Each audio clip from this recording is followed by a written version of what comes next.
ahora tenemos la suerte de poder escuchar a la profesora Pilar Fernández Beites. Ella es licenciada en Filosofía y Ciencias de la Educación, también en Ciencias Matemáticas y doctora en Filosofía y Ciencias de la Educación, todo por la Universidad Complutense de Madrid.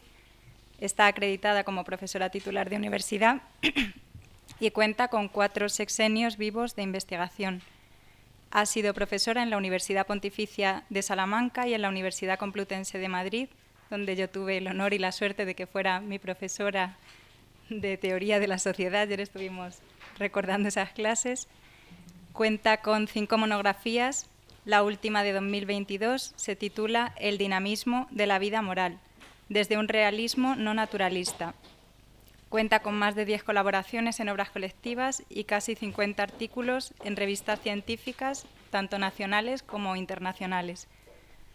Ha participado en diversos grupos y proyectos de investigación y, como lo interesante pues no es tanto destacar ahora todo esto que se ha hecho, sino pues escuchar lo que ella va a decir sobre un tema de gran relevancia, les dejo con su conferencia titulada La interioridad afectiva, el amor y las respuestas afectivas. Cuando quieras, Pilar. Pues muchas gracias por la presentación. Gracias a los organizadores, a la Universidad Católica de Ávila, por haberme invitado y sobre todo por crear estos climas tan acogedores, ¿no? Mi agradecimiento también, por supuesto, a todos los asistentes. Creo que ha sido un acierto de los organizadores el centrar el Congreso en la interioridad humana, porque para entender al hombre hemos de comprender bien en qué consiste esa peculiar interioridad que le caracteriza. En las cosas inertes que nos rodean parece haber ya una interioridad, el interior de una casa, de un globo, pero ese interior es en realidad un vacío. Cuando pelamos una naranja, creemos descubrir su interior, pero nos encontramos con una nueva superficie exterior que volvemos a desgajar. Al tirar la bola de arena que hacemos en la playa, su interior se disgrega en pequeñas partículas que son nuevas exterioridades. Como decían los clásicos, el espacio consiste en partes extrapartes, partes fuera de partes, que son exteriores unas a otras. O como dice Levinas, ya no los clásicos, cito, la revelación de la materia es esencialmente superficial. Por ello, hemos de fijarnos ya en los seres vivos si queremos descubrir ese peculiar poder de cerrarse sobre sí y de generar una interioridad que queda oculta bajo la superficie externa. Los biólogos Maturana y Valera expresaron esta primera interioridad del ser vivo afirmando que, cito, cuando un espacio se divide en dos, nace un universo, se define una unidad. Es decir, la unidad del ser vivo logra dividir el espacio en dos, la interioridad del viviente y la exterioridad del entorno que lo rodea. Pero lo que me interesa recalcar aquí es que entre los seres vivos solo en el hombre aparece la máxima interioridad, porque solo él es capaz de vivir su interioridad, o sea, solo él se sabe a sí mismo como interioridad. El interior del hombre es eso que los griegos llamaban alma y que hoy se suele llamar mente. Entre nosotros, Zubiri prefería utilizar la traducción directa del griego, que es psique, esa psique que es el objeto de la psicología o de la psiquiatría. Pero yo prefiero hablar de conciencia porque ese es el término utilizado en el ámbito de la fenomenología, fundada por Edmund Husserl, que es el ámbito en el que yo trabajo y en el que enmarcaré mi exposición. Sabemos que las filosofías hoy más de moda, de corte cientificista o posmoderno, consideran la conciencia como un constructo metafísico ideado para resolver problemas éticos o incluso religiosos. Pero yo intentaré mostrar que la conciencia es más bien un dato de partida desde el que comprendemos la distinción misma entre exterioridad material e interioridad. La interioridad que caracteriza a la conciencia tiene muchas capas y en mi exposición me voy a centrar en la interioridad afectiva, que quizás ha sido la más descuidada clásicamente. En Ser y Tiempo, Martin Heidegger decía, cito, no se ha tomado conciencia de que la exégesis ontológica fundamental de lo afectivo apenas ha logrado dar desde Aristóteles un paso adelante que sea digno de mención. Y hoy en día, cuando hablamos de fenomenología de las emociones, lo primero que se nos viene a la cabeza es justamente la teoría de Heidegger sobre la afectividad, a la que él se refería como el encontrarse. Más en concreto, todos pensamos en su descripción de la angustia como opuesta al miedo. Pero frente a esto yo reivindicaré aquí la propuesta de lo que denomino la fenomenología originaria, la de Edmund Husserl y sobre todo la de Max Scheler, pues él centró la afectividad en un sentimiento básico que no es precisamente la angustia, sino más bien el amor. Por ello el amor aparece ya en el título de mi conferencia. Es cierto que Heidegger reconoce que los intentos fenomenológicos previos al suyo son el inicio del paso hacia adelante en el estudio de la afectividad, y no puede menos de citar a Scheler, pero de modo sorprendente no hace ninguna referencia a las nociones de amor o respuestas afectivas de las que hablaré aquí, y el texto que él cita en nota ni siquiera es del propio Scheler, sino de Pascal. Sabemos además que Heidegger es más claro en otros lugares en los que desacredita a Scheler como habiendo propuesto una especie de agustinismo, dice él, disfrazado de fenomenología. Este posicionamiento de Heidegger puede haber contribuido a ocultar durante años la teoría de las emociones de Husserl y Scheler. Pero vamos viendo cómo poco a poco crece el interés por estos fenomenólogos. Yo aquí intentaré exponer algunas de las importantes distinciones que ellos hacen en el ámbito afectivo y no oculto que se requiere cierto esfuerzo para llegar a familiarizarse con ellas, pero creo que merece la pena porque esas distinciones se aplican en ámbitos prácticos decisivos como la educación, la psicología, la psiquiatría o la ética. Por poner un ejemplo, mi último artículo publicado se ocupa de Kurt Schneider, un psiquiatra que utilizó en su trabajo la teoría afectiva de Scheler y de Jaspers. Sus tesis son todavía poco conocidas, pero como se ve en mi artículo, ellas resultarían muy fructíferas para tratar los problemas de salud mental que son hoy tan acuciantes. Problemas que, por cierto, creo que no se deben solo a la pandemia, sino a la falta de vida filosófica, porque sin filosofía, sin capacidad de pensar por uno mismo, es difícil mantener el equilibrio mental en una sociedad como la nuestra, en la que, por definición, todo vale. Indico ya los apartados en los que se articula mi conferencia que ven en pantalla. Fenomenología de la afectividad, el percibir afectivo y la razón afectiva, las respuestas afectivas y su intencionalidad secundaria, las respuestas correctas o incorrectas y la interioridad del amor.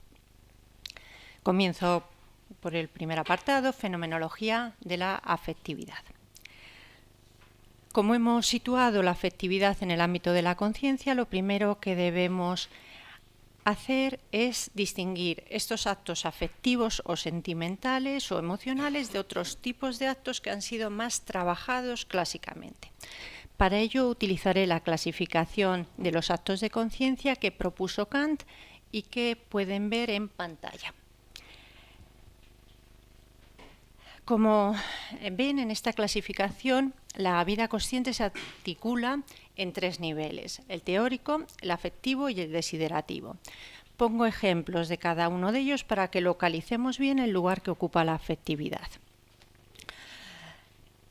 Al primer nivel lo denomino teórico. Es el clásico nivel cognoscitivo, también llamado de la representación. En la conciencia teórica accedemos cognoscitivamente al ser, a los entes teóricos que conforman el mundo. Las sillas, estas en las que estamos sentados, las mesas, los ordenadores. Si me fijo, por ejemplo, en aquel ordenador del fondo, estos ejemplos los pongo yo en la Complutense, en la que solo se ven ordenadores y gente tras los ordenadores, pero allí hay algunos buenos ordenadores. Veo el color del ordenador, gris, la forma, el tamaño, y así conozco el mundo que me rodea. El segundo nivel es el afectivo, que entra en juego cuando ya no me limito a conocer el mundo, a ver el ordenador, sino que además ese ordenador me gusta, me parece que es muy chulo, que tiene un diseño muy espectacular. En tercer lugar tenemos el deseo, que no es ese gustarme o disgustarme de las cosas, sino que es un tender previo a la acción, es decir, a las acciones que realizamos para cambiar el mundo. El ordenador no solo me gusta, sino que deseo o quiero que sea mío. Puedo comprarme uno igual y al salir de aquí realizar la acción de comprarlo, o quizás decido realizar otra acción menos propia de una profesora de ética, que es esperar a que el dueño se despiste y robárselo. Me centro ya en el ámbito de la afectividad. Como dije, para describirlo me apoyo en la fenomenología originaria de Husserl y Scheler. No quiero ocultar que me interesan estos autores porque ellos muestran que la afectividad permite fundar una ética, una teoría acerca de la moralidad. Y por desgracia, hoy podríamos definir la ética como aquello de lo que tenemos carencia en la vida actual. Esto es claro en el tema que aquí tratamos, pues todos sabemos que en nuestro día se habla constantemente de emociones, sentimientos, y también sabemos que al hacerlo se excluye por principio a la ética. Quien hace consideraciones éticas se convierte en un personaje sospechoso como procedente de tiempos ya superados. Muy al contrario, en mi exposición yo no eludiré la dimensión moral de la vida afectiva, pues seguiré de cerca las ideas de Scheler, que supo ligar la afectividad a una novedosa propuesta ética a la que ya conocemos hoy como la ética fenomenológica de los valores. Como bien vio Juan Miguel Palacios, es que a la edad que tengo sigo sin poder controlar los nervios. Luego va un ejemplo sobre esta cuestión del nerviosismo. Juan Miguel Palacios, nuestro querido maestro de muchos de los que estamos aquí, no digo más, luego si queréis hablamos sobre él. Él cita justamente a Brentano como el pionero en esta ética de los valores, en esta fenomenología de los valores. Tiene un estudio magnífico sobre esto.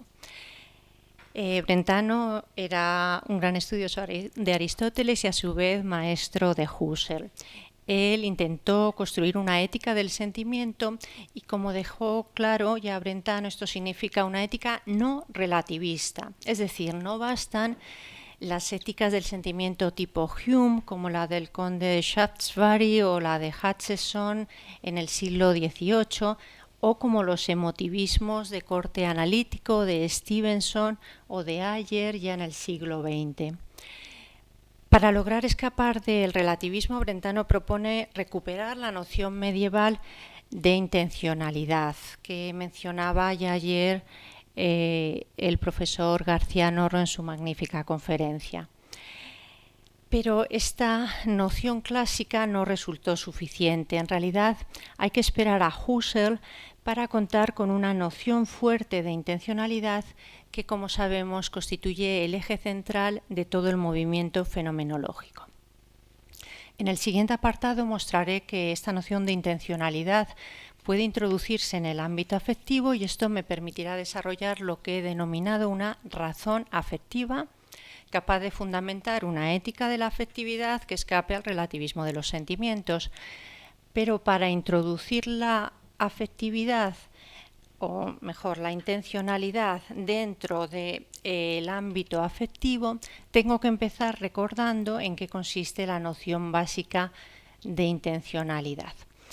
Les he preparado un esquema que aparece en pantalla donde el ejemplo de un acto de conciencia con con intencionalidad teórica es algo tan básico como, ahí pone ver un vaso, pero vamos a poner ver una botella, esta de aquí que todos podemos ver ahora. La intencionalidad consiste en reconocer que el acto psíquico de ver no es un ver sin más, sino un ver algo, en este caso la botella.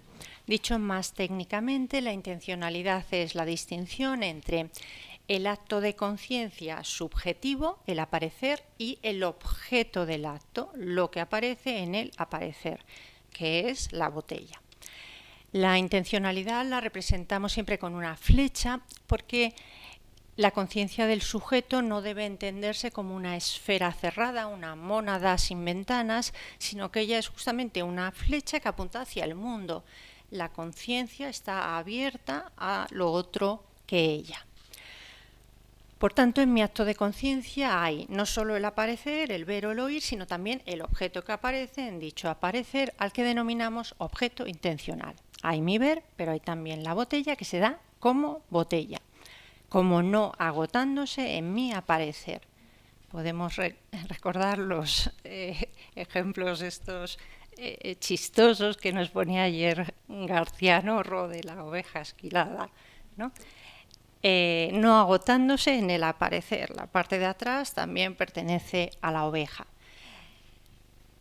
Hay el acto de oír y hay también las palabras que estoy pronunciando que no se agotan en su ser oídas por uno de nosotros. La intencionalidad es, pues, la apertura de la conciencia al mundo, es decir, consiste en el hecho de que la intencionalidad, más bien la interioridad misma del sujeto, está necesariamente abierta a la exterioridad del mundo.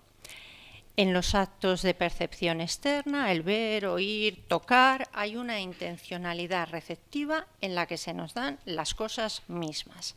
De esta manera, el sujeto conoce el mundo que lo rodea y, por tanto, aquí nos situamos ya en el nivel de la razón, de esa razón que permitió definir al hombre como un ser racional. Se trata de lo que denominaré razón teórica para luego poder introducir la razón afectiva.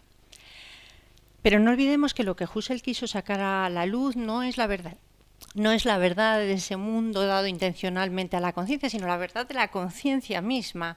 La conciencia del hombre consiste en la experiencia cotidiana en la que el hombre se vive a sí mismo, se sabe viviendo. Esto significa que el hombre no solo es como el resto de las cosas del mundo, sino que el hombre es y se sabe siendo. Una piedra, un árbol son, pero no saben qué son. Solo el hombre sabe qué es, de modo que a su ser sin más se le añade este peculiar ser que consiste en saberse a sí mismo. Usando una expresión de Miguel García Baró, el otro maestro al que le debo lo que ahora hago, la conciencia es como un bucle en el ser, un doble ser. La conciencia es en realidad la interioridad de la persona, y por ello el hombre no debe reducirse, como propuso Heidegger, a una apertura intencional en la que se desoculta el mundo. El hombre no es ese claro del bosque que permite el desocultamiento del mundo, de la exterioridad, sino que el hombre ha de poseer ya su propia interioridad para poder así abrirse a la exterioridad del mundo. Paso al segundo apartado, en el que introduzco la intencionalidad dentro del ámbito afectivo. Se titula El percibir afectivo y la razón afectiva. La intencionalidad cognoscitiva la hay no solo en el nivel teórico de la vida consciente, sino también en nuestra vida sentimental. Frente al nivel teórico, el del pensar, ejemplificado en la frialdad del cerebro, los sentimientos son el vibrar cálido del corazón. Pero lo que voy a defender es que en este ámbito del corazón hay también actos estrictamente intencionales que conviven con sentimientos no intencionales de los que hablaré luego. Los actos afectivos intencionales, al poseer la flecha intencional de apertura, pueden apuntar a unos peculiares objetos que son los valores y disvalores, o sea, lo bueno y lo malo, dicho en terminología clásica. Para evitar posibles malentendidos, quiero aclarar que los valores de los que hablan los fenomenólogos no deben identificarse con el bien uno y abstracto de Platón, porque los valores se reconocen por su carácter concreto y por su multiplicidad mayor aún que la que leemos en el Filebo, por ejemplo. Hay valores muy básicos como lo agradable sensible o lo útil que se nos dan al saborear un helado o al utilizar unas tijeras, pero hay también valores o disvalores como los vitales que aparecen en fenómenos afectivos como el asco o la vergüenza. Hay desde luego los valores estéticos, los valores de lo justo y los valores propiamente morales a los que me referiré después, que son los que hacen que la afectividad no pueda en realidad separarse o desligarse de la ética. A las experiencias afectivas intencionales en las que se nos dan los valores he propuesto denominarlas actos de percibir afectivo, para resaltar que ellos deben entenderse como análogos al percibir habitual, que es ese percibir teórico descrito en el apartado anterior, el ver, el oír. Traduzco como percibir afectivo el término utilizado por Scheler, que es fühlen, y que considero equivalente al Wertnehmen que acuñó Husserl, pues Scheler también lo emplea en ocasiones como sinónimo.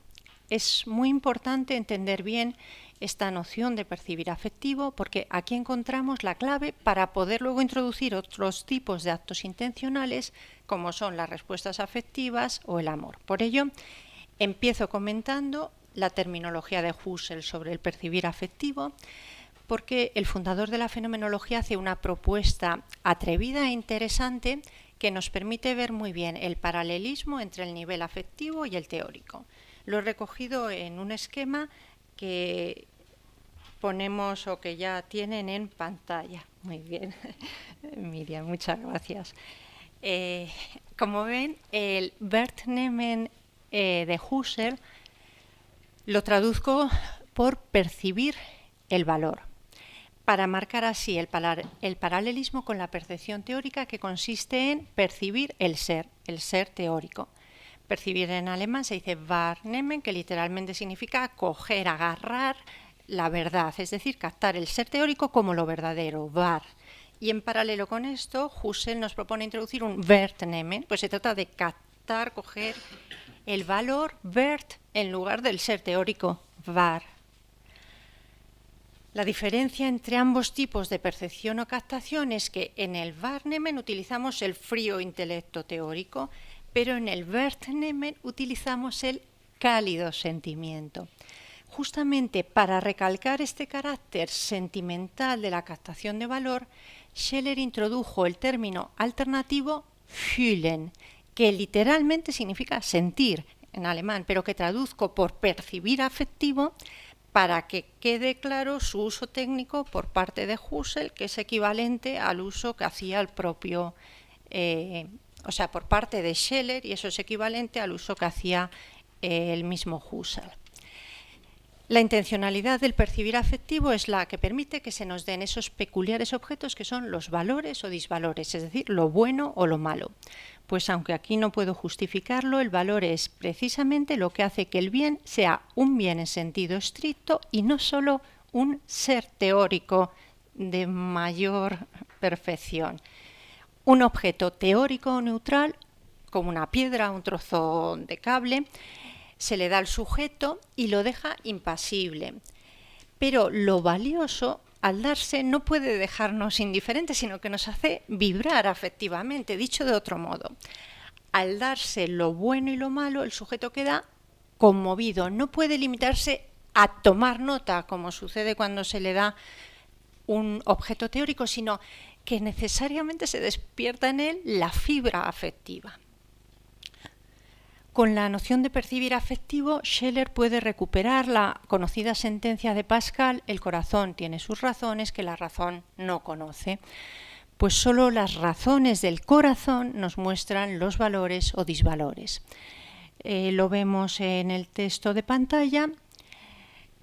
Lo leo: el corazón tiene sus razones, pero no razones sobre las cuales ha decidido ya previamente el entendimiento. En la frase de Pascal el acento se halla en el sus y en las razones. El corazón tiene sus razones, las suyas, de las cuales el entendimiento nada sabe, nada puede saber. Y tiene razones, es decir, intuiciones evidentes y objetivas sobre hechos para los cuales el entendimiento es ciego, tan ciego como lo es el ciego para los colores y el sordo para los sonidos. La idea de Scheler es clara. Los colores se captan con la vista y por tanto sería absurdo cerrar los ojos y pretender captarlos con el oído. Del mismo modo, los valores se captan con el corazón y por tanto para acceder a ellos sería absurdo dejar de lado la afectividad e intentar captarlos con el entendimiento. Así puede afirmar Scheler que la filosofía que niega el ámbito del corazón cae sin más en el absurdo porque ella, cito, se asemeja a un hombre con ojos sanos que los cerrara para no percibir los colores sino por medio del oído o del olfato. Por poner un ejemplo sencillo, al contemplar un cuadro, la percepción teórica capta los colores del lienzo, su tamaño, textura, pero es la percepción afectiva la encargada de captar la belleza del cuadro, que es ya un valor y no un mero ser neutral como el color o el tamaño. El percibir afectivo es, por tanto, capaz de ver el valor, pero claro, no con los ojos de la cara que perciben el color, porque no hay un tercer ojo que sea tan ojo como los otros. 2, y encargado de ver la belleza, sino que se trata de un ver con el corazón, con la afectividad. Según decía entre nosotros Ortega y Gasset, traduciendo el sentir o percibir afectivo de Scheler como un estimar, cito, los valores no se ven con los ojos como los colores, ni siquiera se entienden como los números o los conceptos. La belleza de una estatua, la justicia de un acto, la gracia de un perfil femenino. Esto, en estos tiempos habría que hacer un alto y comentar, no vaya a ser, me lo puedo permitir, sí, de momento me lo permito, pero no son cosas que quepa entender o no entender, solo cabe sentirlas y mejor estimarlas o desestimarlas. Teniendo todo esto en cuenta, podemos ya hablar de una auténtica razón afectiva, pues la afectividad intencional nos abre a un ámbito estrictamente objetivo, puesto en la flecha, en la punta de la flecha intencional, y esto es un modo de conocer, un conocer cuyos objetos ya no son los entes teóricos de la razón clásica, sino que son los valores, los bienes, si preferimos decirlo así. La razón afectiva supone, por tanto, una ampliación de la razón clásica, que sería solo razón teórica. Y esta ampliación de la razón teórica a razón afectiva es, desde luego, paralela a la ampliación del ser, que ya no incluye únicamente el ser teórico, sino también el ser-valor. Pues como mostró Scheler, el valor tiene un auténtico ser que es irreductible, este es el punto, al nivel del ser teórico o neutral. Las cosas tienen un ser teórico, una manzana es grande o pequeña, es verde o rojiza, pero además las cosas son valiosas o disvaliosas. La manzana puede tener un buen sabor o un sabor asqueroso cuando muerdo en una zona podrida, ¿no? Paso al siguiente apartado, las respuestas afectivas y su intencionalidad secundaria. Tras haber hablado del percibir afectivo y de sus correlatos, que son los valores, me centro en las respuestas afectivas, porque en ellas es donde se va a empezar a mostrar con toda claridad la interioridad de la persona humana. Y solo en el último apartado introduciré la afectividad del amor, que en Scheler deja de ser tratado como un deseo para convertirse en la pieza clave de la afectividad y también en el núcleo de la interioridad personal. Podríamos pensar que el amor va a ser un tipo de respuesta afectiva, pero ya adelanto que no va a ser esta la tesis de Scheler. Veamos pues qué son las respuestas afectivas para poder distinguirlas tanto del percibir afectivo ya estudiado como del amor, que trataré en el último apartado de la conferencia. Una respuesta afectiva es, como su nombre indica, una vivencia en la que alguien responde afectivamente, y dicho responder lo es a una situación valiosa o disvaliosa que, por tanto, ha de estar dada en un previo percibir afectivo. Ejemplos de respuesta son la alegría ante una buena noticia o la indignación, como cuando decimos que ciertas actitudes de los políticos merecen la indignación de los ciudadanos. En estos momentos aquí en España, pues perfecto va este ejemplo. Y quizás el caso más claro es la envidia. Más claro, más que nos sirve para más cosas, vamos. Si un familiar o un amigo me enseña ilusionado el coche nuevo que se acaba de comprar, capto su valor en un percibir afectivo. Veo que es un cochazo, un coche de lujo, con todas las equipaciones. Y ante esta situación son posibles distintas respuestas afectivas. Puedo alegrarme por mi amigo y compartir así su alegría. Pero también puedo responder con un sentimiento de envidia, que, como decían los clásicos, consiste en la tristeza ante el bien ajeno. Me disgusta o incluso me sienta fatal que mi amigo se haya comprado un coche tan lujoso y atractivo que quizás hace que el mío parezca un poco anticuado. En este ejemplo, creo que se ve con claridad que mi respuesta ha de estar fundada en un percibir afectivo. He tenido que percibir el valor del coche para poder responder con envidia, porque si no me pareciera valioso, si considero que es una birria de coche, pues no sentiría ninguna envidia, ¿vale? Pues bien, por mi parte, para caracterizar las respuestas afectivas he propuesto introducir esta noción de intencionalidad secundaria. Así recojo el hecho de que la intencionalidad de las respuestas se basa en una intencionalidad previa, la del percibir afectivo, a la que denomino por ello intencionalidad primaria. Esta terminología queda reflejada en el esquema de pantalla. Ven que frente al nivel no intencional de los sentimientos que mencionaré enseguida, el nivel intencional descubierto por la fenomenología lo dividimos en percibir afectivo con intencionalidad primaria y respuestas con intencionalidad secundaria. A la secundaria le he denominado también intencionalidad de respuesta y la he contrapuesto a intencionalidad de partida. La de partida es la del percibir afectivo, en la cual recordamos que la afectividad se limita a recibir el valor. Esta distinción entre intencionalidad primaria y secundaria, o bien de partida y de respuesta, empieza a cobrar un poco de fuerza en la literatura actual y creo que es interesante mantenerla y convertirla en una distinción básica del ámbito afectivo. Para que se vea con claridad la distinción en el tiempo que tenemos, ¿vale? Pues voy a empezar recurriendo a la posición o a las ideas de Scheler, que lo que hace es acudir a nuestras expresiones lingüísticas. Porque aunque nos parezca que esta es una distinción difícil de conceptualizar, lo cierto es que siempre contamos con ella y esto se refleja en nuestros usos lingüísticos. En concreto en el uso de las partículas de y por.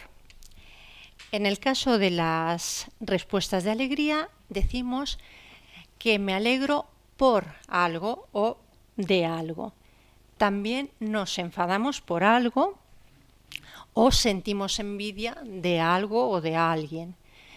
Sin embargo, el percibir afectivo no es nunca por algo, sino que es en el percibir afectivo donde se capta ese algo que va a generar nuestra respuesta afectiva. Cito a Scheler, no percibimos afectivamente por algo, sino que percibimos inmediatamente algo, una determinada cualidad de valor. Fin de la cita. En efecto, en el percibir afectivo capto algo, como la belleza de un cuadro, algo que funciona gramaticalmente al modo de objeto o complemento directo. Pero frente a esta inmediatez del percibir afectivo, en las respuestas afectivas nunca se produce un alegrarse algo. No hay un alegrarse algo, sino alegrarse por algo, y ese algo se da en un previo percibir afectivo. He de percibir algo para poder alegrarme por ese algo. Leo el texto de pantalla.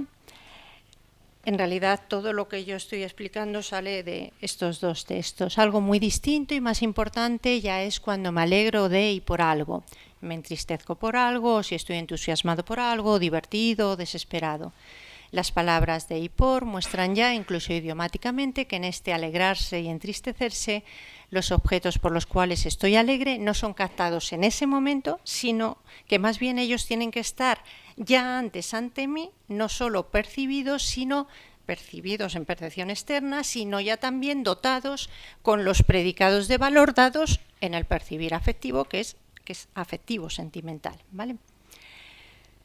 Por poner un ejemplo, si me dan una buena noticia, como que alguien ha recibido un premio acorde a sus méritos, que no sucede siempre, pues yo me alegro por ello. La noticia relata un suceso que percibo afectivamente como valioso o justo y por ello respondo con alegría. Y aquí es importante recalcar que la alegría es mía. No se trata de captar la alegría de la situación objetiva, sino que soy yo la que estoy alegre y lo estoy por el carácter valioso del suceso, no por su carácter alegre, sino por su carácter valioso, justo. La alegría no define, pues, al objeto, sino que me describe a mí. La alegría conforma mi interioridad.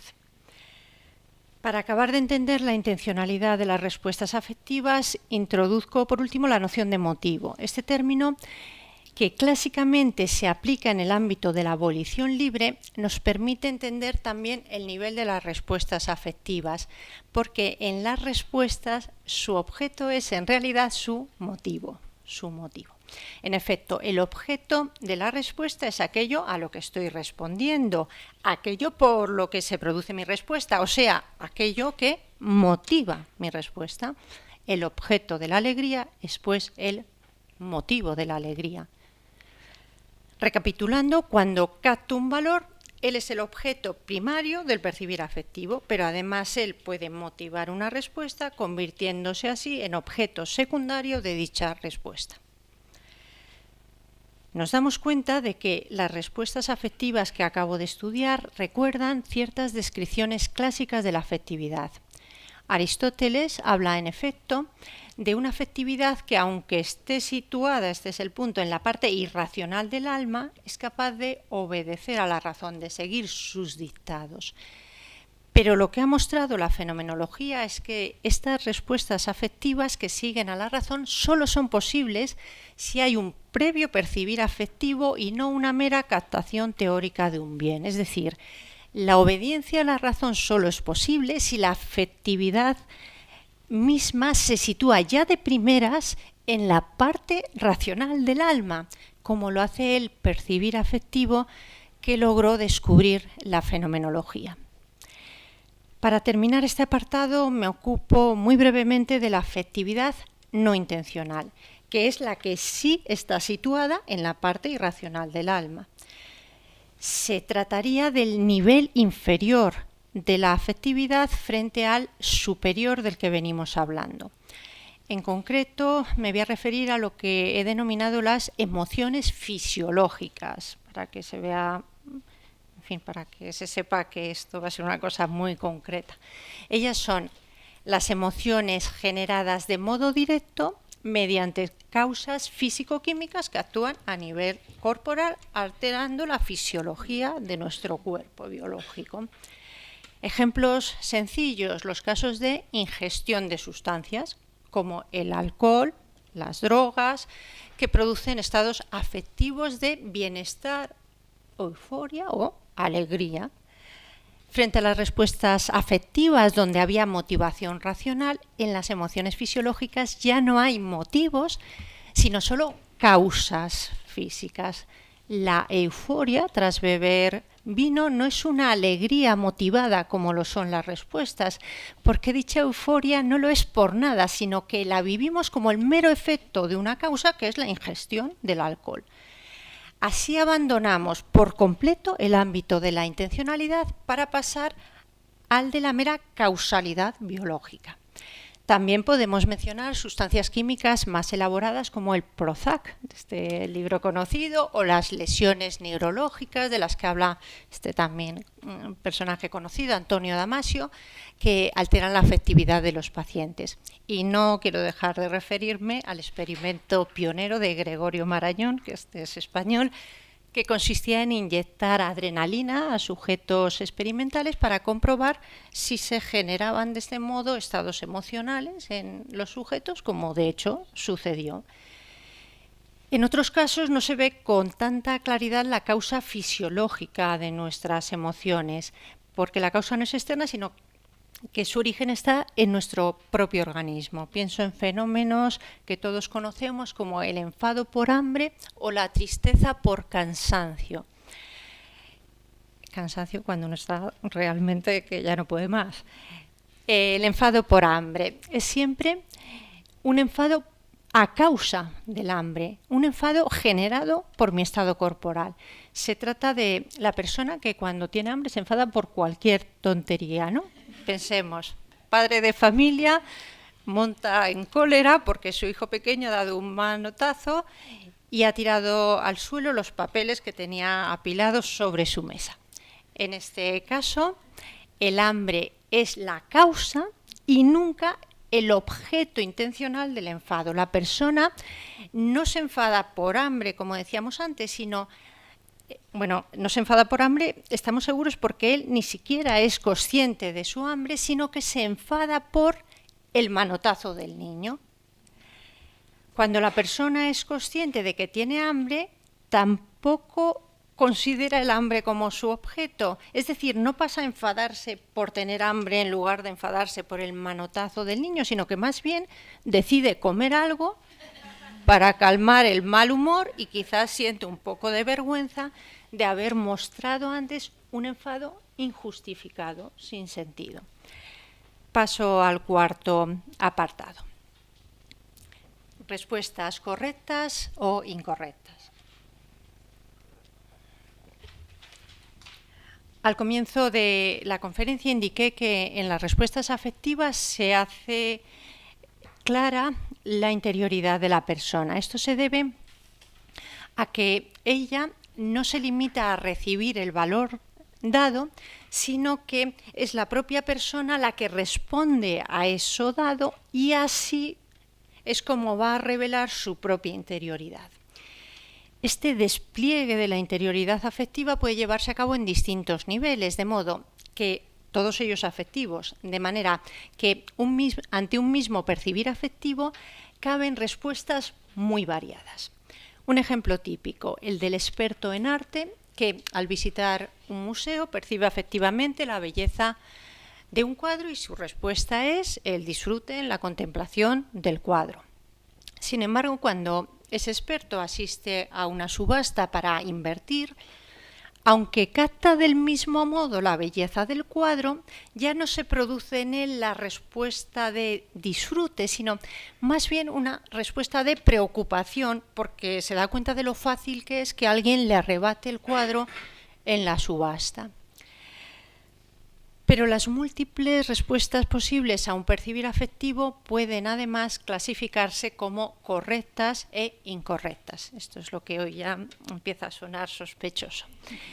Esto es así porque las respuestas, al tener intencionalidad secundaria, son racionales y en el ámbito de la razón hay la distinción entre lo correcto y lo incorrecto.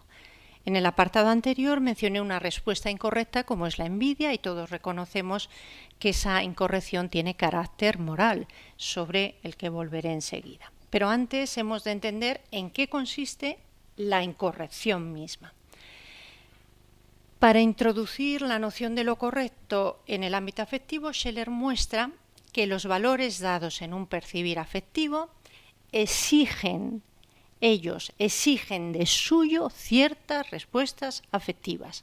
Por tanto, la respuesta que de hecho se produce es correcta solo si se adecua a dicha exigencia de los valores. Cito a Scheler: las cualidades de valor radicantes en las respectivas situaciones de valor exigen de suyo ciertas cualidades de las correspondientes respuestas afectivas. Fin de la cita. Teniendo esto en cuenta, propongo la siguiente definición. Una respuesta afectiva es correcta si su intencionalidad secundaria se corresponde con la intencionalidad primaria del percibir afectivo. No lo he hecho, pero podía haber hecho el esquema con las dos flechas, el esquema anterior del percibir afectivo, y luego la respuesta sale del sujeto y tiene que ser acorde a la flecha receptiva del percibir afectivo. Scheler acierta al señalar que es en las respuestas afectivas no correctas donde se capta, en las no correctas, donde se capta con mayor claridad, justamente por su ausencia, la relación de sentido que genera la exigencia del valor. Pone como ejemplos, el caso en el que ante un cuadro su belleza nos deja fríos.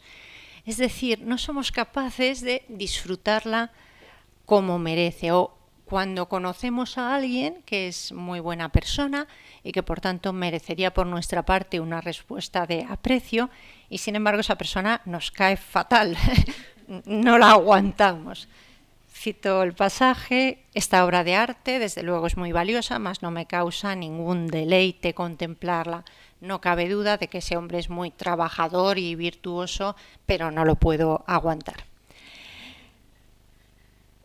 Pero quizás lo más brillante de las descripciones de Scheler consiste en haber mostrado que la incorrección de nuestras respuestas afectivas se nos revela a su vez afectivamente, no con la razón teórica.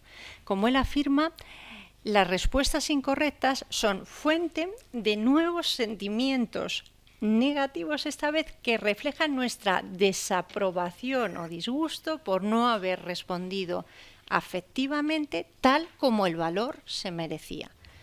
Leo el texto de pantalla. Estos casos se dan, no hay duda, y son la fuente de nuevos sentimientos. Por ejemplo, nos pone tristes el que nos deje fríos la belleza, el que nos pueda conmover tampoco, o que una clase especial de lo ruin posea para nosotros un atractivo duradero.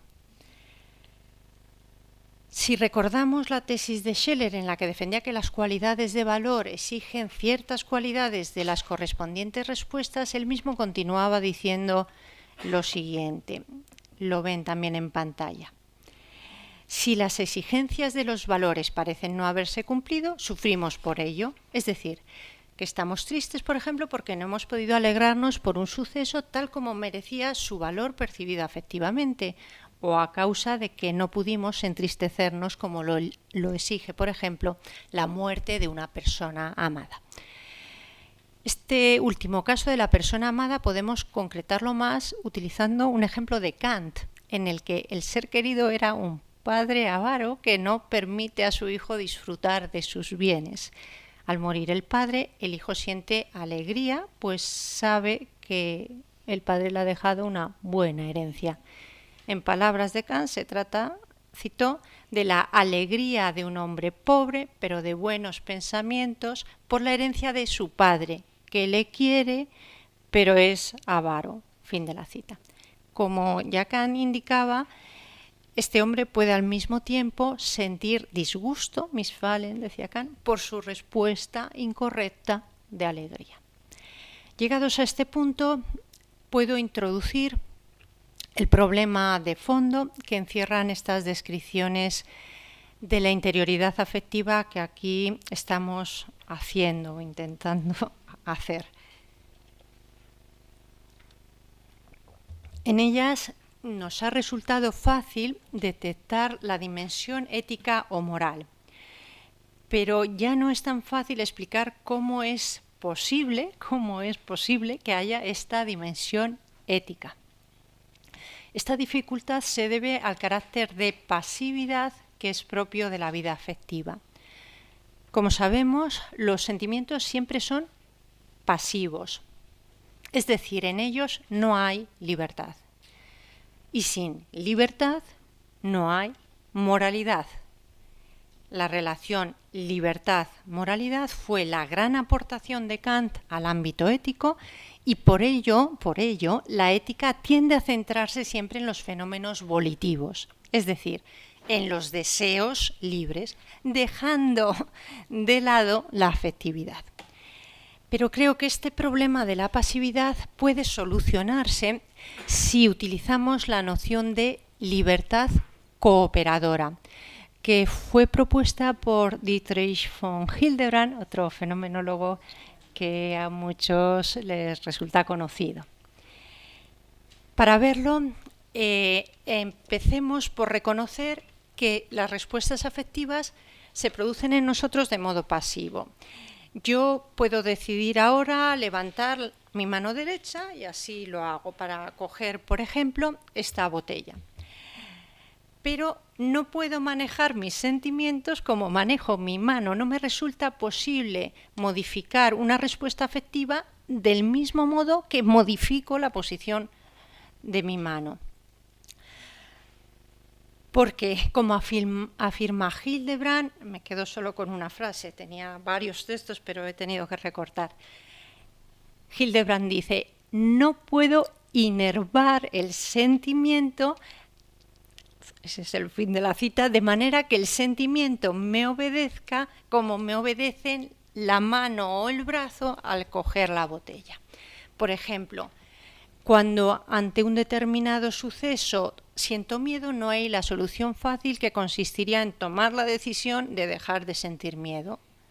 Y si estoy nervioso, pues de nada sirve empeñarme en que ya mismo tengo que dejar de estar, voy a decir, nerviosa, pues quizás este empeño me pone aún más nervioso. Tampoco puedo elegir de quién me enamoro, aunque sí puedo elegir con quién casarme. Pero aunque en la afectividad no haya libertad, sí hay la denominada libertad indirecta. Para evitar tener miedo, puedo evitar la situación de peligro que me da miedo o puedo intentar desviar mi atención de esa situación. Si queremos recordar ejemplos clásicos, los de Descartes en las pasiones del alma. El que va a la batalla puede considerar las razones por las que el peligro no es grande o que hay mayor seguridad en la defensa que en la huida, o que tras la batalla obtendrá la gloria y la alegría de haber vencido. Pero además de esta libertad indirecta, Hildebrand introduce en el ámbito afectivo la libertad cooperadora, en la que se trata de tomar posición respecto a nuestras respuestas afectivas. Esa peculiar libertad consiste en la posibilidad que tiene la persona de sancionar o desautorizar sus respuestas afectivas, de manera que el sujeto decide o bien identificarse con su respuesta, darla por válida, o bien separarse de ella, rechazarla. Y esto ya sí es un acto de libertad directa, que queda bajo mi pleno dominio. Es cierto que la libertad cooperadora no puede hacer desaparecer mi respuesta. Me alejo, pero la respuesta sigue ahí. Al desautorizar una respuesta incorrecta como la envidia, el sujeto logra modificarla porque, como dice Hildebrand, al oponerse a ella, esto es literal, la decapita, la priva de su validez. Fin de la cita. Y esta modificación en la que yo alejo mis sentimientos de mi centro personal es decisiva desde un punto de vista ético. Pero esto ya no lo puedo desarrollar porque nos lleva al difícil problema del origen del mal.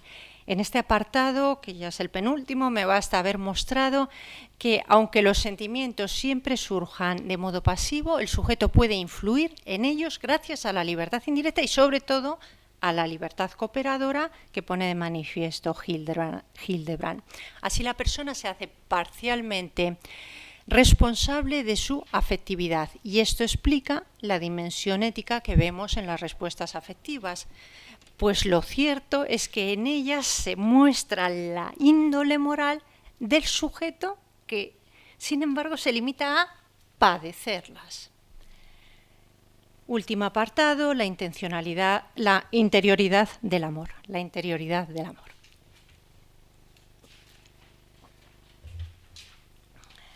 En Scheler el amor no es solo la pieza central de la vida afectiva, sino la clave de toda su filosofía.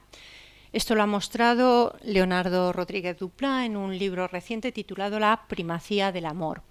Y en mi conferencia no puede faltar el amor porque él constituye el núcleo del ser personal que nos permite, por tanto, asomarnos a la interioridad más profunda de la persona.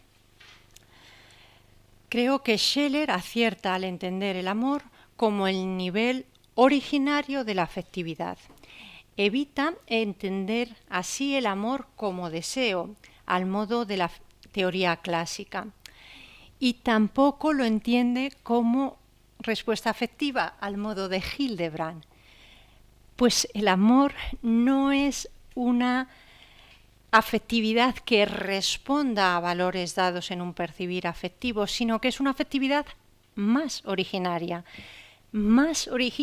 incluso que la del percibir afectivo, porque el amor es esa pieza capaz de abrir el percibir afectivo y por tanto es el que permite el despliegue mismo de la intencionalidad afectiva y por ello también de la teórica, pero eso también borré todo. El amor es definido por Scheler como un movimiento que es capaz de ampliar el ámbito de los valores dados al sujeto.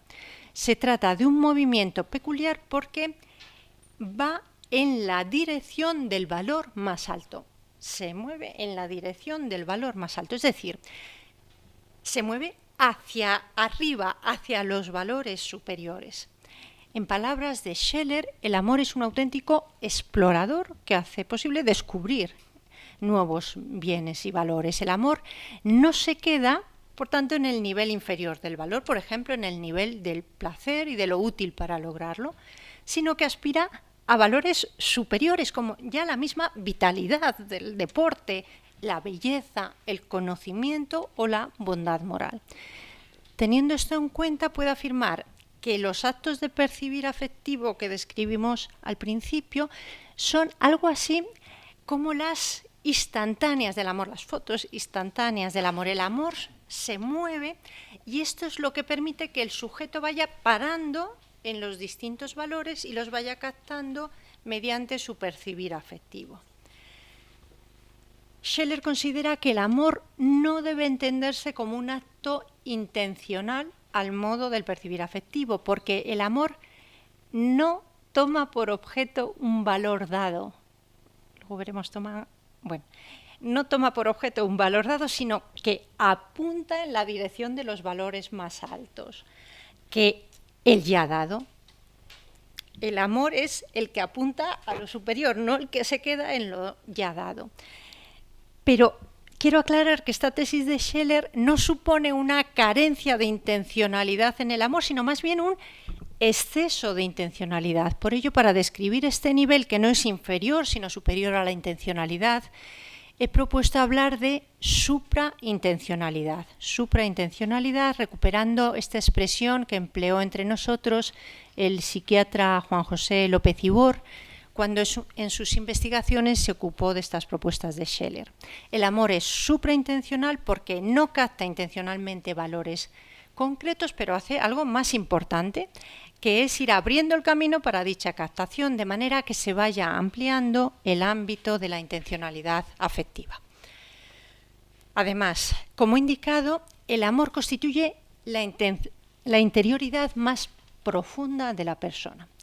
Scheler propone, esto ya es más conocido, definir al hombre como un ens amans, quizás para resaltar esta dimensión de la esencia humana que ha sido relegada en las teorías clásicas. En efecto, Scheler define al hombre no como un ser racional en el sentido de la racionalidad teórica, sino como un ser afectivo, siendo la afectividad básica el amor, muy distinto de la angustia que Heidegger situó bastantes años después en el centro de la vida afectiva. Por ello, Scheler caracteriza al hombre no mediante el conocimiento racional o la voluntad, sino por lo que denomina el ordo amoris, expresión que en efecto toma de San Agustín. Scheler ha leído a San Agustín, claro que sí, ¿no? Ven en pantalla el texto cuarto de Scheler, donde sostiene a mitad del pasaje que al conocer el ordo amoris de un hombre conocemos las sencillas líneas fundamentales de su ánimo, que con más razón que el conocimiento y la voluntad merecen llamarse el núcleo del hombre como ser espiritual. Y así Scheler puede decir de modo contundente al principio: quien posee el ordo amoris de un hombre posee al hombre. Posee respecto de este hombre como sujeto moral algo como la fórmula cristalina para el cristal. Además, Scheler hace una original propuesta cuando caracteriza el ordo amoris de la persona como algo individual, que configura, por tanto, una esencia humana estrictamente individual, muy distinta de la esencia genérica que proporciona la filosofía clásica. Esto permite defender que el ordo amoris de la persona marca a cada individuo una vocación. De esto habló también ayer García Norro. El término que vertemos por vocación es Beruf, pero también puede traducirse por llamada, oficio o profesión, porque todos estos significados están incluidos en el término alemán, aunque no en el castellano. La llamada del ordo amoris lo es a un determinado modo de vida. Y al tratarse de una vocación individual e intransferible, cada hombre queda situado en un puesto único dentro del mundo en el que le ha tocado vivir. El artista, por ejemplo, seguirá la llamada de ciertos valores estéticos. El filósofo vivirá entregado al valor de la verdad. Y el jurista intentará desentrañar los distintos aspectos del valor de lo justo. Puedo ya hacer explícito que los valores a los que hable el ordo amoris no solo motivan las respuestas afectivas que he estudiado con un poco más de detalle, sino que motivan también la libertad del sujeto. Motivan las respuestas y motivan la libertad. Los valores dados afectivamente ofrecen a la persona unas metas por las que merece la pena vivir y así son capaces de poner en movimiento la libertad del hombre, que es ya un deseo, una tendencia. De este modo, el amor se convierte en el motor de la libertad y, por tanto, también en el motor de las acciones que transforman el mundo externo.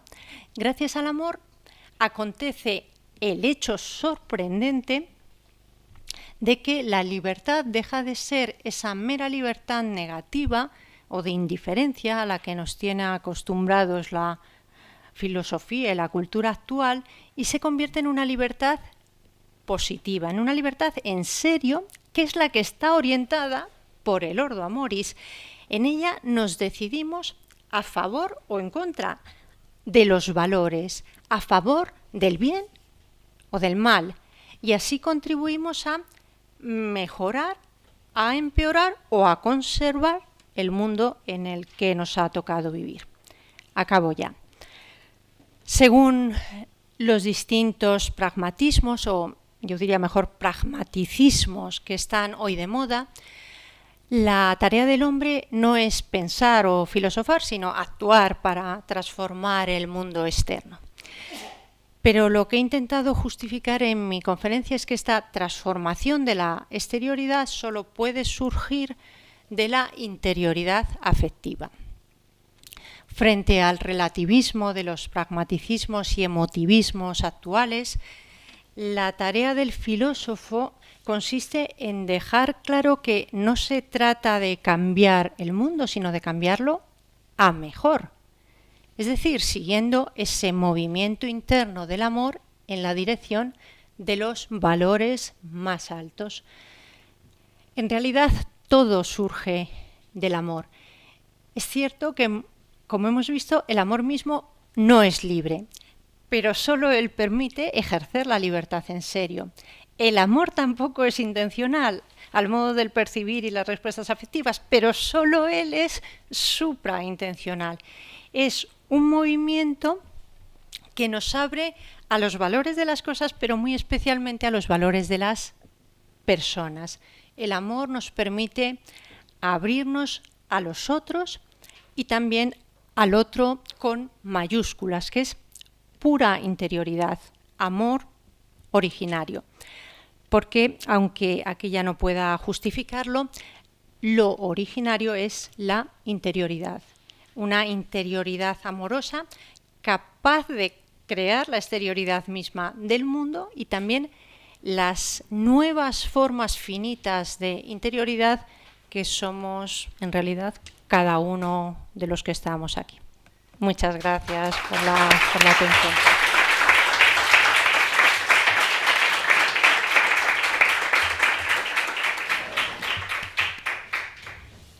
Muchísimas gracias, Pilar, por tu magnífica conferencia. Nos ha gustado mucho esta descripción de la interioridad afectiva, seguro. Y quizá primero, José Vicente, tienes la palabra y después abrimos el turno de palabra al público. Muchas gracias por esta exposición brillante. Para aprender no debería callarse, como dice Wittgenstein, y pararse a pensar, pero me pagan para que le pregunte alguna cosa. A mí a pesar de haber tenido a Montero Moliner de maestro, me cuesta, cuando hablamos de fenomenología en serio, de Husserl y Scheler, reconozco que a mí me cuesta entrar en el marco. Lo digo porque mis preguntas en parte vienen de este combate. Yo lo intento y usted desde luego ha ayudado muchísimo con la conceptualización que ha presentado. Una primera pregunta es sobre esta captación solo con el corazón de los valores. Un valor como la utilidad yo creo que no se capta con el corazón. Hay valores intelectuales, la elegancia de una demostración matemática, por ejemplo, que yo no diría que se captan, y otros muchos. Valores del sistema político, el valor de la división de poderes, por ejemplo, no creo que se capte con el corazón. Bien, entonces en este planteamiento también me da la impresión, usted se ha referido varias veces en contradistinción a Heidegger y la angustia. Entonces sobre esto tengo alguna duda. Primera, la angustia, si no tiene un objeto intencional y tampoco es un estado intencional, no es una emoción, que es desde el punto de vista afectivo. A mí me parece que Heidegger lo describió muy bien. Es una reacción ante el mundo como totalidad y es un modo, la angustia y el amor también, diría yo, no lo dice Heidegger, lo dice Tugendhat, que hace presente el mundo como totalidad. Entonces, ¿habría o no habría análisis intencional a este respecto? Y luego hay aquí gente que está estudiando estos temas y no sé, estoy buscando, o debería haber, no sé si la noche fue muy fuerte. Entonces, es solo una pregunta más. Me ha gustado, o sea, realmente quizás uno de los grandes temas de la filosofía del siglo XX es los valores, la objetividad o no se sabe qué de los valores. Entonces, usted ha presentado, sí, no sé, bueno, es que es complicado. Ha presentado en Harman, en Scheler está en objetividad de los valores, pero esto no es nada obvio, ¿no? Una veces yo tiendo a pensar que el valor sí es algo real, pero es algo real en el hombre. Es como una especie de entia rationis, no sé. Entonces, usted ha presentado la propuesta de la intencionalidad primaria del feeling correspondiéndose con la intencionalidad secundaria. Aquí ya mi pregunta, casi objeción, es que esto pasaría, como decía Aristóteles, en el hombre prudente o en el hombre moralmente bien formado. En el hombre mal formado esta no puede saber que la respuesta es incorrecta, se deleita en la respuesta incorrecta. Muchísimas gracias y disculpe. Muy bien, pues muchas gracias por las preguntas, que todas ellas son interesantes y difíciles, no es fácil. Pero bueno, diré lo que pueda así en poco tiempo. La primera sobre la cuestión de si todos los valores se captan con el corazón. Parte de razón tiene, porque los valores de utilidad en concreto son los que no se captan con el corazón, pero porque son derivados de otros valores. El de utilidad es solo el medio para lograr el fin. Esto sí está muy bien tratado en la filosofía clásica, ¿no? Pero claro, la ética no va de los valores de utilidad, de eso se ocupan las técnicas, las ciencias positivas. La ética se ocupa de los fines, no de los medios. Entonces, la tesis de la fenomenología es que todos los valores que realmente son fines, esos sí se dan afectivamente.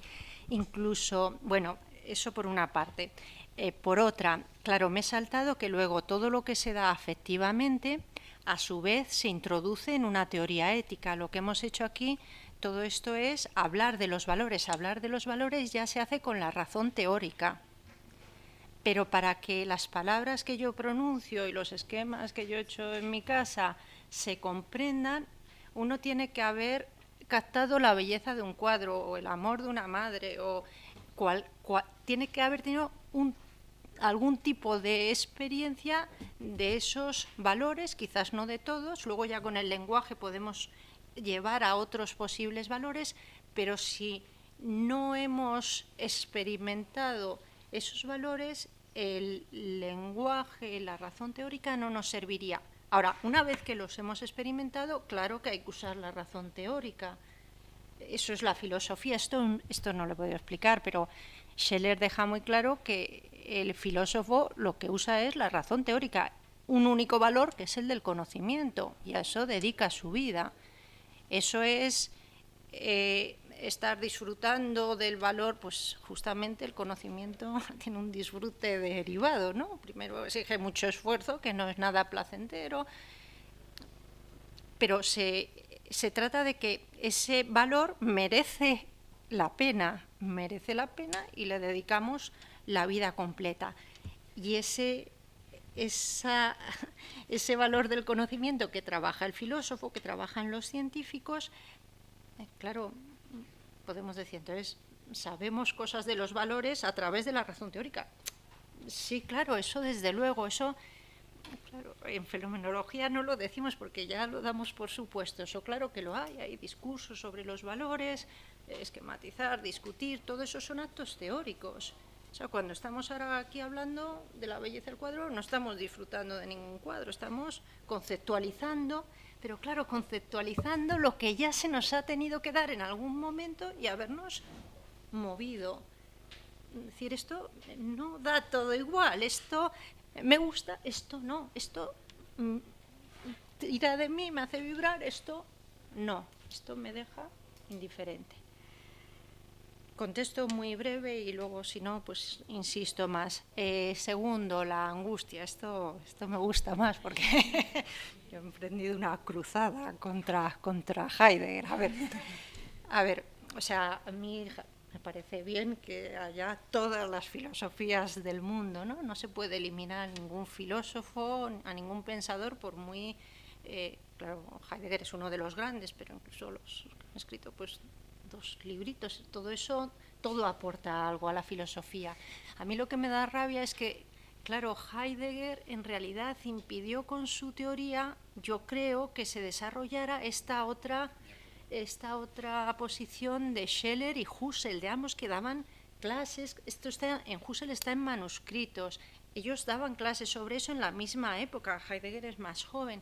Entonces, que esto de Husserl y Heidegger se haya visto como borrado por, claro, por esa brillantez de Heidegger a la hora de escribir, a la hora de plantear los problemas. Heidegger es muy brillante, es muy inteligente y sabe llevarnos a donde quiere. Entonces, en concreto la angustia, pues yo cómo la trataría, pues como un estado sentimental, bueno, como hay que tratarla, claro, no intencional, pero eso es irracionalidad pura. Nos angustiamos, como de repente me angustio, y ese es el origen de la filosofía, hombre. Claro, Husserl decía, el origen de la filosofía es la libertad que te mueve a dedicarte al conocimiento. Aquí el origen de la filosofía es, de repente, me angustio. Es así, el mundo pierde su significatividad, caemos en la angustia. Y el problema es, ¿y cómo salimos? ¿A qué mundo salimos? No hay salida, hay o la angustia o meterse otra vez en este mundo de utilidades. Heidegger elimina toda noción de valor. Heidegger es el único gran filósofo que no tiene una ética, esto hay que decirlo. Esto no puede ser, uno tiene que tener una ética, aunque sea para rebatir las éticas anteriores. Bueno, siempre se rebaten, yo decía con más gracia García Norro, que todos los filósofos pretenden iniciar la filosofía, ¿no? Pero Heidegger en realidad, bueno, ahora claro, los seguidores de Heidegger sí que dicen que hay en la noción de propiedad hay una ética, eso yo creo sinceramente que no es verdad. No puede haberla porque la descripción del mundo que hace es la descripción del nivel de la utilidad, es lo que yo llamaría pragmaticismo, manejo de útiles, significatividad y lenguaje, es decir, anula todo lo que he estado explicando yo, todo el nivel básico, no lingüístico, sino experiencial, intencional, racional. Todo eso queda borrado, eso es lo que hay que superar, ¿no? Ese es el intelectualismo en el que cayó la fenomenología, lo que hay que superar para pasar al nuestro estar en el mundo, cuidar del mundo, ocuparse del mundo, ¿no? Pues hacer los zapatos para los otros, que son el que me lo compra, el que me lo vende. Bueno, eso es la impropiedad. Y luego hay la propiedad, ¿en qué consiste? En darse cuenta de que en el fondo, claro, medios, ¿para qué? Para fines, valores, amor, no. Entonces, ¿esto qué es? Esto es el sinsentido. O sea, que a mí, por ejemplo, Sartre, se sabe lo que piensan. Heidegger no lo dijo, pero en el fondo eso es lo que me... Bueno, esto he escrito 4 o 5 artículos muy duros sobre esto. Es el único artículo, uno sobre Heidegger, que no me querían publicar porque decían que claro, que no se le puede pedir coherencia a un autor como Heidegger, porque yo decía, aquí dice una cosa, aquí dice la contraria. Entonces me dijeron, no, a Heidegger no se le discute así. Lo publiqué, luego lo mandé a otra y me lo publicaron, el primer artículo que publiqué sobre esto. Bueno, lo último, objetividad de los valores. Esto de, claro, este otro punto. Para entender todo esto, para esta cuestión de la corrección de las respuestas, tenemos que contar con ciertas nociones clásicas como la prudencia, los buenos hábitos, las virtudes. Claro, podríamos decir, esto de Scheler en realidad se olvida de la noción de virtud, eso tampoco es verdad, eso se vende así porque, bueno, no sé por qué, pero se vende así, pero claro, Scheler no hizo un libro completo hablando de la virtud porque con esa noción él ya contaba. Lo que se hace es incorporarla y tiene un texto muy bonito sobre la noción misma de virtud como fuerza, cosa que hemos perdido, como fuerza, como fortaleza, como maestría en el sentido del virtuoso del violín, cosas que se han olvidado en el mundo actual. Pues esta noción de virtud tiene que ver con el sentirse a uno mismo como capaz de realizar esa tarea que tiene en el mundo. Y lo que dice Scheler es que esas virtudes mismas las vivimos igual que el deportista es consciente de que es capaz de saltar por encima de una valla, nosotros somos capaces, nosotros sentimos que somos capaces de llevar a cabo esta tarea. Y esa fuerza que nos permite seguir el movimiento hacia los valores más altos es lo que él dice que merece llamarse virtud, y su escrito es para una rehabilitación de la virtud. Esto hay que recuperarlo. Pero claro, si hay que exponer a Schiller, pues no vamos a hablar de esto, que ya contamos con ello. Pero no es contradictorio, más bien se dan unidos. Y claro, esa virtud, ¿en qué se basa? Pues en Aristóteles, claro, una generación educa a la siguiente. Esto de teoría de la sociedad, de lo que hablábamos anoche, pues esta noción de libertad que es propia del cristianismo, en realidad no está en Aristóteles. La educación es seguir a la generación anterior en parte. La cosa es, ¿cómo se produce la captación personal de lo bueno? ¿Cómo sé que me debo fiar del maestro? Pues este es un intento de definir qué entendemos por eso bueno, por el bien como objeto. Claro, en Aristóteles es objeto del deseo, pero para ser objeto del deseo tiene que ser objeto de la afectividad, y tenemos que captar la distinción bueno-malo. Quizás en las primeras etapas necesitamos al maestro, pero para reconocer a un maestro como maestro tenemos que acceder a su bondad, a su carácter de dar confianza. Tenemos que acceder a algún tipo de valor. No puede ser simplemente, como decía Aristóteles, ¿no? Pues hay que hacer esto, hacerlo, porque al principio uno se despista. Pues hay que hacerlo. Claro, ¿y cómo llegamos a que al final uno lo hace por sí mismo? Esa es la libertad, pero esa libertad llega, tú puedes estar encauzando, pero llega un momento que o uno lo ha visto o no funciona el método. Y ese ver lo bueno es lo que se intenta describir de este otro modo. Porque en realidad en Aristóteles es el objeto de la voluntad, pero el objeto de la voluntad es el objeto teórico. Yo con la razón, en el fondo es utilidad para lograr un fin último, es que no lo puedo explicar, que es la felicidad dado por naturaleza. O sea, la teoría de bien último dado por naturaleza es lo que se disgrega en la fenomenología, en la multiplicidad de valores. Claro que tendemos a la felicidad, y de eso en el fondo no hay que hablar, pero también somos capaces de tender a la belleza, al conocimiento. Eso es como estamos hechos tendiendo hacia lo bueno. Pues esa sería la idea. Bueno. Muchas gracias. Nada. Podéis insistir, yo lo repito.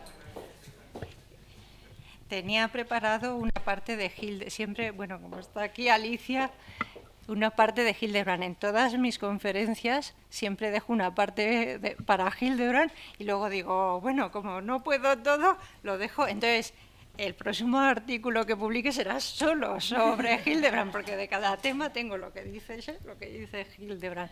En concreto hay dos textos magníficos sobre esto de la libertad cooperadora y, bueno. Sí, precisamente en ese sentido. Así me he adelantado. Bueno, lo primero, ayer hablábamos de organizar estos congresitos que fuesen como un buen chuletón filosófico. Pues esto ha sido algo así, ¿eh? Así que felicitaciones para empezar. Muchas gracias, es lo más bonito que me han dicho. Esto está muy bien. El chuletón es lo típico en Ávila. Sí, qué bien. Ayer también, ¿eh? Sí. Bien, entonces, Hildebrand evidentemente esa aportación tan singular de la libertad indirecta y cooperadora, muy bien distinguida, que, bueno, en definitiva, supone la asociación de la afectividad a la libertad. Eso es. No se puede dar afectividad plena, al menos, sin esa cooperación de la libertad, que es la que justifica justamente la moralidad de nuestros actos afectivos, de nuestras respuestas afectivas, distinción muy clásica en Hildebrand, o muy acertada en Hildebrand. Claro. Y la pregunta es si no va también en relación a esa asociación en el captar del valor al conocimiento más que a la mera emotividad, afectividad, que parece ser que es lo que presenta Scheler. Hildebrand quiso superar un poquito esa vertiente, ¿no?, de la captación del valor solo de modo afectivo. Quizá está detrás esa unidad interna entre el conocer, el sentir intencional, el acto de voluntad en justamente la captación y la respuesta al valor, o cómo se puede entender esta aportación singular de Hildebrand. Pues decía que había quitado la parte de Hildebrand porque había introducido un párrafo para decir que la noción que yo utilizo de respuesta afectiva en realidad la tomo de él, pero claro, lo que quería decir es que Scheler, que es el que estaba explicando, a esto lo llama reacciones de respuesta emocionales. Jasper Schneider, cada uno lo llama de una manera, pero en el fondo es todo lo mismo. Los textos de Scheler los he cambiado por respuesta afectiva, he hecho trampa, pero cuando se publique estarán los términos originales, que es reacción de respuesta emocional. Entonces, lo que quiero decir es que el que permite hablar más tiempo de la afectividad de las respuestas es Hildebrand. Y su teoría es muy buena en el nivel de las respuestas afectivas, y hay esto que he dicho yo de que el percibir afectivo exige respuestas. Hay un texto muy paralelo de Hildebrand, que también lo quería haber leído, en que él dice pues lo mismo, incluso mejor dicho, un poco más desarrollado. ¿Cuál es el problema con Hildebrand? Que este nivel previo del percibir afectivo se lo salta. No tiene textos en sus primeros escritos, lo que fue su tesis doctoral, la idea, a ver si ahora me acuerdo bien, la idea de la acción moral, donde él pone en nota la terminología de Scheler y Husserl.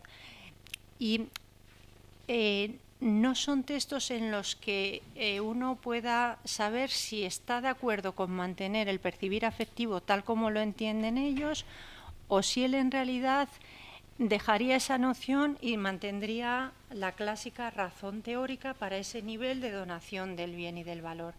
Yo creo que más bien él sí acepta ese nivel del percibir afectivo. Él lo llama la aprehensión, pero claro, no utiliza afectivo, pero aprehensión es lo del Wertnehmen de Husserl. Husserl tampoco dice afectivo, pero cuando lo explica, claro, tiene que ser afectivo. ¿Por qué tiene que ser afectivo? A ver si consigo explicarlo, porque si no es afectivo, se reduciría el ámbito del bien al del valor, y eso es lo que no puede suceder, porque, lo he dicho mal, ¿no? Se reduciría el ámbito del valor o del bien al ámbito del ser teórico, de los entes teóricos. Se perdería la irreductibilidad del bien o del valor. No puede ser, porque todo el problema de la ética es que las cosas, lo que es lo real, puede ser bueno o malo, positivo o negativo. Hay esa dualidad, bello, feo. El que algo sea bueno o malo no significa que sea. Lo malo también existe, pero es lo que no debería existir. Y por eso motiva las acciones. No debería existir. Pues ese no deber existir no se nos puede dar como se nos da lo que existe. Eso, claro, Claro, eso no es sensible, desde luego. Eso no es percepción sensible. Claro, es espiritual, como dice el propio Hildebrand. Claro, pero no puede ser meramente teórica, porque vemos la mesa, la medimos, vemos colores, formas, pero ¿dónde vemos la utilidad? Claro, él decía, más bien eso es en relación al sujeto, pero entonces subjetivizamos lo bueno y lo malo. Para introducir en las cosas el dato de ser bueno o malo, necesitamos una captación afectiva que es cognoscitiva. Claro, este es el punto. Claro, el percibir afectivo lo llamamos percibir porque es cognoscitivo y por eso es razón afectiva. Y eso yo creo que Hildebrand lo podría reconocer, pero claro, nunca insiste en ello, y entonces muchos textos suyos se pueden leer como que en realidad ese sería el nivel teórico. Y lo que quería decir en ese final, donde he dicho esto de las respuestas es lo que se conoce en la teoría clásica. Claro, eso de las respuestas es lo que sí se ha trabajado, pero el punto es que eso no lo habría si no hay el percibir afectivo. Por eso me he entretenido en el percibir afectivo y he hecho los esquemas, porque si no hay percibir afectivo, en el fondo lo otro no se puede defender. Es que en Aristóteles el sentimiento es irracional, pues si la captación es... Claro, no, vamos, eso lo dice Hildebrand, dice, claro, no, entonces no habría formas superiores, dice él, no dice superiores, dice formas espirituales de la afectividad, no las habría si el sentimiento está en la parte irracional del alma. El sentimiento tiene que tener su propia capacidad de abrir mundo. Ese abrir mundo es razón, es conocimiento, pero conocimiento afectivo. Bueno. Muchísimas gracias, Pilar, por estas respuestas y esta conferencia pues magistral que nos has dado. Sé que en la sala hay más cuestiones, pero nos esperan las mesas de comunicaciones, entonces quizá pues de camino podéis abordar a Pilar si se deja y el resto nos vamos dirigiendo a donde nos indique ahora Teresa.